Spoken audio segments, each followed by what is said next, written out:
President Donald J. Trump's decision to pave over a significant section of the White House Rose Garden and brand the new space as the Rose Garden Club has ignited a national debate. The move replaced the iconic central lawn, a symbol of American history and diplomacy, with a stone patio and furnishings reminiscent of his private Florida resort. The inaugural event, a dinner for members of Congress, marked a dramatic aesthetic and symbolic departure from the garden's traditional use. This action has been portrayed by supporters as a practical and necessary update to a space in disrepair, while critics condemn it as an act of historical erasure and an unseemly fusion of public office with private business aesthetics.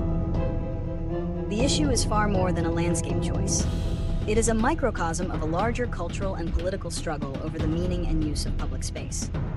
Reasons and consequences. The official and unofficial reasons for the renovation present a study in contrasts. On the one hand, the administration has cited practical concerns. The previous grassy lawn was reportedly prone to poor drainage, making it muddy and difficult to use, especially for guests in formal attire. The new paved surface, they argue, provides a more stable and usable area for large-scale events, from press conferences to state dinners.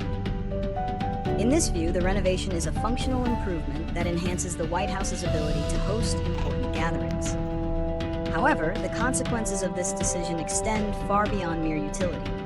Symbolically, the move is seen as an attempt to transform a public historical landmark into an exclusive, private-like venue. The name Rose Garden Club itself suggests a members-only atmosphere, a stark contrast to a space that has long been a backdrop for national moments of unity and diplomacy. The garden, originally established by First Lady Ellen Wilson in 1913 and famously redesigned by Rachel Bunny Mellon for President John F. Kennedy, was a place of natural beauty that balanced ceremonial use with horticultural artistry. The new design, with its limestone patio and umbrellas echoing Mar-a-Lago, fundamentally alters this heritage. It replaces a living, evolving landscape with a static, man-made surface, stripping away a layer of historical significance that resonated with the nation's past.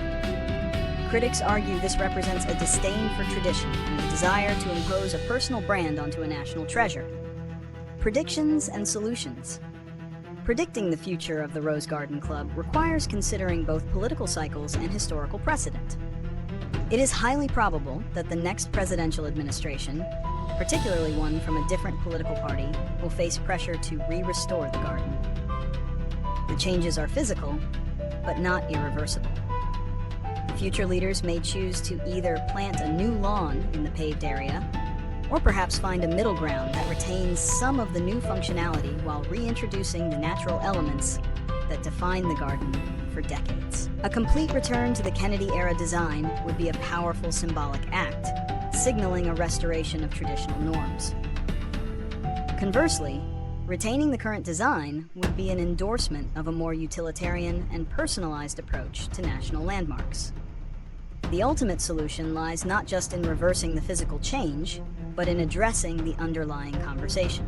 This issue highlights the need for a national discussion on the preservation and management of presidential spaces. A formal, bipartisan White House Historical Commission could be established to provide oversight for all major renovations, ensuring that changes balance a president's personal tastes with the site's historical and cultural integrity. This would prevent future administrations from making dramatic, unilateral alterations to cherished landmarks. By setting clear guidelines, we can ensure that the White House grounds remain a repository of shared history, accessible to all, rather than a reflection of a single person's fleeting vision.